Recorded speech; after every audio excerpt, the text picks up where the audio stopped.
좋은 아침입니다. 시편 84편으로 오늘 기도의 시간을 엽니다. 만군의 여호와여, 주의 장막이 어찌 그리 사랑스러운지요. 내 영혼이 여호와의 궁정을 사모하여 쇠약하며 내 마음과 육체가 살아계신 하나님께 부르짖나이다. 나의 왕 나의 하나님 만군의 여호와여, 주의 제단에서 참새도 제 집을 얻고 제비도 새끼들 보금자리를 얻었나이다.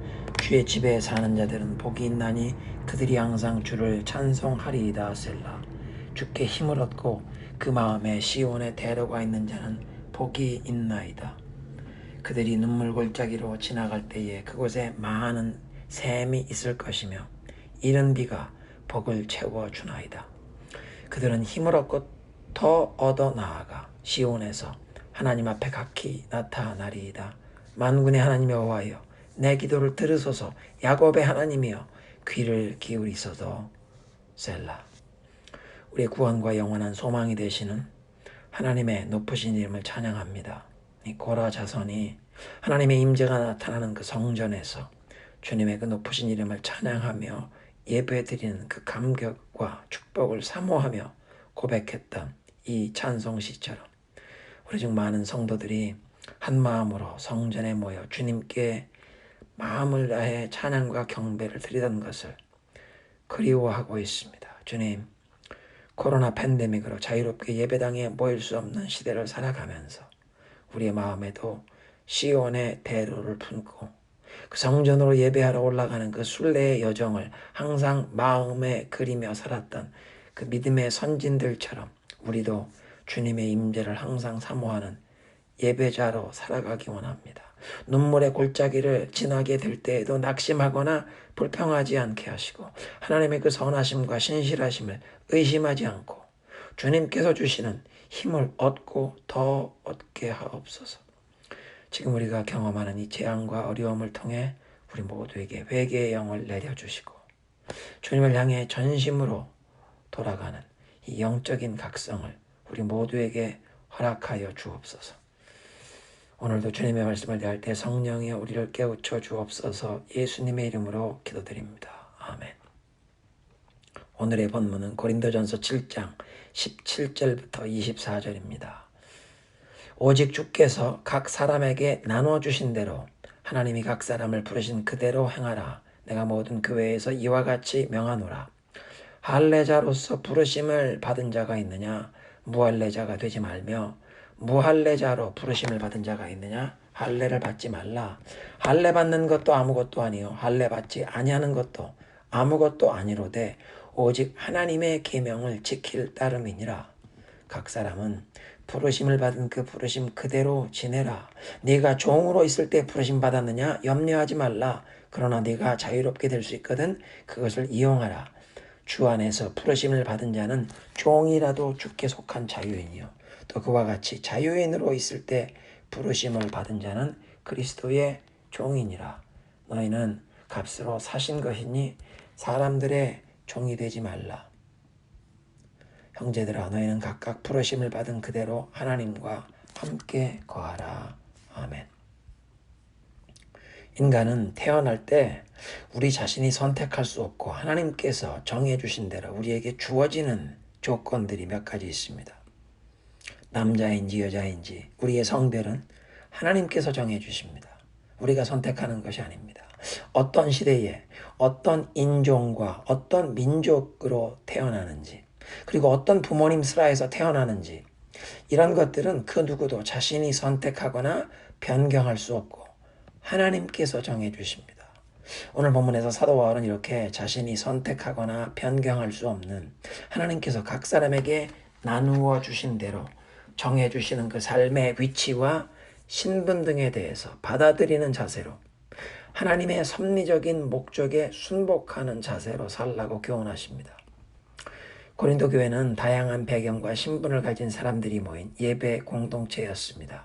바울 사도가 교회를 개척하던 초창기부터 유대인 배경과 이방인 배경의 교우들이 있었고 종과 자유인 그리고 더 나아가 여러 명의 종을 거느린 주인의 위치에 있는 교우들도 있었을 것입니다. 그런가 하면 또 이미 결혼을 하여 배우자가 있는 교우와 아직 결혼을 하지 않은 미혼자들도 있었는데 7장 전반부에서는 그래서 사도 바울은 결혼에 관한 자세한 교훈을 주셨고, 오늘 본문은 이 각 사람의 배경과 사회적 신분에 대한 교훈입니다. 18절에 할례자와 무할례자의 구분은 먼저는 출생 시에 민족적 배경에서 이미 정해진 사항이었을 것입니다.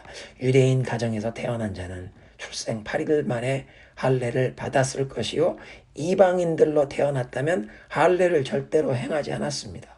그런데 갈라디아의 서에서 중요한 이슈가 되는 문제인데, 초대교회 시대에 발생한 문제, 유대인들 중에서 어떤 사람들이 지중해 여러 지역에 세워진 이 기독교 교회들을 찾아다니면서 이방인 배경에 믿게 된 사람들은 모세의 법대로 할례를 받지 않으면 구원을 얻지 못한다고 할례 받기를 강요하는 문제가 발생했습니다. 사도행전 15장에 예루살렘 공회가 소집되어서 이 할례의 문제를 사도들이 논의하게 되었고, 그 자리에서 사도 바울이 선교 보고를 하면서 하나님께서 이방인들 가운데 예수 그리스도 이름으로 구원을 베푸신, 성령을 부어주신 이 놀라운 역사를 보고했고, 사도들은 결론 내리기를 오직 예수를 믿는 믿음으로 구원받는 것이지 할례나 율법의 행위로 구원받는 게 아니니까 이방인들에게 할례를 강요하지 말도록 그렇게 결정을 하고, 이런 결정사항을 편지로 적어서 예루살렘 교회 대표자 몇 사람을 사도 바울 일행과 함께 수리아의 안디옥으로 파송해서 이방인 배경의 교인들에게 예루살렘의 그 사도들의 결정을 전달하게 했던 역사가 있습니다. 그래서 오늘 본문을 보면 이 할례파 사람들이 완전히 사라지지 않아서 고린도 교회까지 이방인 배경의 크리스찬은 할례를 받아야 한다는 주장이 퍼진 것 같습니다. 그런가 하면 유대인 가정에서 태어나 할례를 받은 자 중에 무할례자가 되려는 사람이 있었는가? 로마 제국 시대의 고린도와 같은 큰 도시에는 남성들이 체력 단련을 하면서 서로 교제를 하는 장소로 목욕탕이 딸린 체육관이 있었습니다. 그 도시에서 영향력 있는 사람들이 만나서 친분을 쌓고 비즈니스를 하려면 이 체육관에 출입하는 것이 매우 중요했습니다. 그런데 유대인 중에는 이런 로마 제국의 그 문화권에서 사회생활을 하면서 출세를 하기 위해서 본인의 할례받은 흔적을 없애려고 유대인이라는 그런 신분을 감추려고 외과 수술을 받는 사람들도 있었다는 것입니다. 그러니까 할례자가 로마인들 사회에서 출세를 하겠다고 할례의 흔적을 없애고 무할례자가 되려고 했다는 얘기입니다. 이런 그 당시의 상황을 익히 알고 있던 바울 사도가 교훈하는 것입니다. 이방인이 예수를 믿은 다음에 할례를 받을 필요가 없다. 율법주의자들 할례파의 강요를 듣지 말라. 또 유대인으로 태어나 할례를 받았다면 출세하겠다고 할례의 흔적을 없애려고 하지 말고 하나님의 섭리 가운데 아브라함의 후손으로 태어나서 일찍부터 하나님의 말씀을 배우게 된 것을 감사하게 받아들이고 할례의 흔적을 몸에 지닌 것을 부끄러워하지 말라.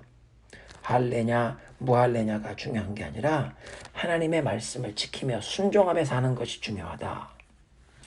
21절부터는 사회적인 신분, 계급에 관한 교훈이었습니다. 로마 제국 시대엔 어떤 부모의 혈통을 이어받느냐에 따라서 그 출생 시에 사회적인 신분과 계급이 결정이 된 것입니다. 귀족의 가정에서 태어나면 귀족이고 노예, 종의 자녀로 태어나면 노예였습니다. 로마 시민의 가정에서 태어나면 로마 시민이 되었습니다. 살아가면서 신분이 바뀌기도 하고 로마 시민권을 취득하게 되는 길도 있었지만 대부분은 출생 시의 그 사회적 신분과 계급이 유지되었던 시대였습니다. 그런 시대의 상황에서 사도 바울이 성도들에게 교훈하는 것입니다. 우리 자신이 선택한 것이 아니라 출생 시에 하나님께서 각 사람에게 나눠주신, 하나님께서 정해주신 그 사회적인 신분을 받아들이고 하나님의 섭리적인 계획과 목적에 순복하며 살라. 21절에 종의 신분에서 예수를 믿게 되었다면 염려하지 말라. 그런 것에 너무 마음 쓰지 말라. 그러나 자유의 몸이 될 수 있거든. 그 길을 찾으라. 그 길을 이용해서 자유를 얻어라. 그렇지만 노예의 신분을 벗어날 수 없다고 자신의 그 처지, 신분에 마음에 눌려 살지 말고 22절에 주께 속한 자유인이라는 정체성, 이 자의식을 가지고 영적인 자유를 인하여 감사하며 그 영적인 자유를 누리며 살라. 반대로 자유인의 신분에서 부르심받은 성도는 그리스도의 종이라는 분명한 자의식을 품고 정체성을 가지고 주님의 뜻과 목적을 이루어 드리는 일에 헌신하는 종의 자세로 살라는 것입니다. 그러니까 사회적 신분이 종이든 자유인이든 그것에 우리의 신앙과 삶이 좌우되는 게 아니라 그리스도께서 우리를 죄의 굴레에서 벗어나게 하사 죄의 형벌에서 자유함 주셨고 흑암의 권세, 이 사탄과 지옥의 권세에서 건져내어 자유함을 주셨으며 동시에 우리를 값을 주고 사심으로 주님의 소유로 삼아 이제부터는 영원히 그리스도의 종이 되게 하신 이 영적인 실체가 우리의 신앙과 삶을 좌우해야 한다고 깨우치는 것입니다. 23절에 예수님께서 우리를 값을 지불하고 하나님의 백성으로 예수 그리스도의 종이 되게 하셨으니 사람들의 종이 되지 말라고 하십니다.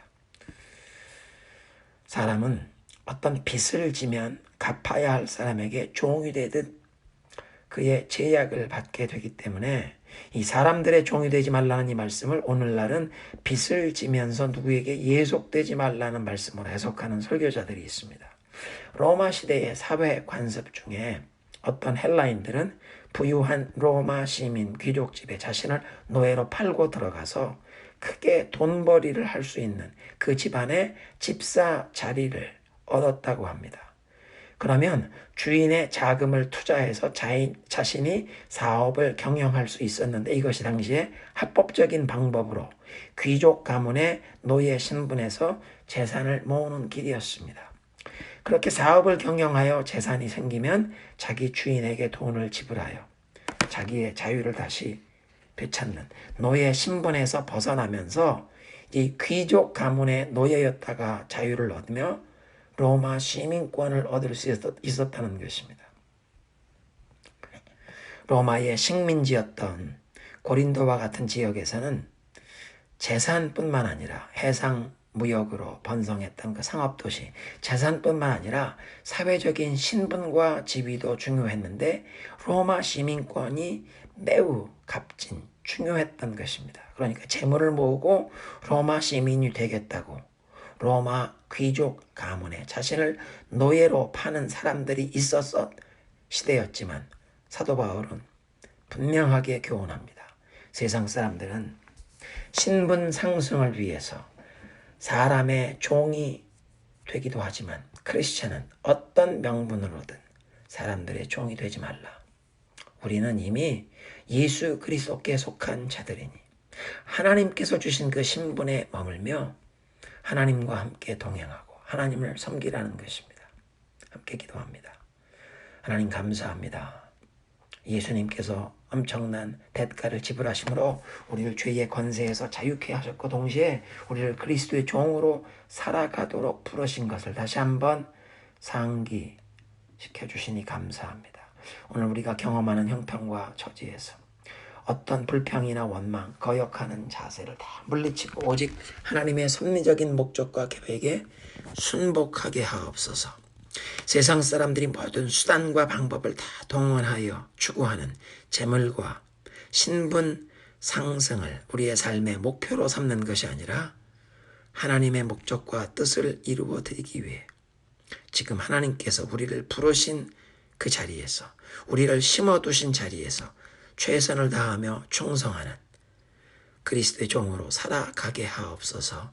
예수님의 이름으로 기도드리옵나이다. 아멘.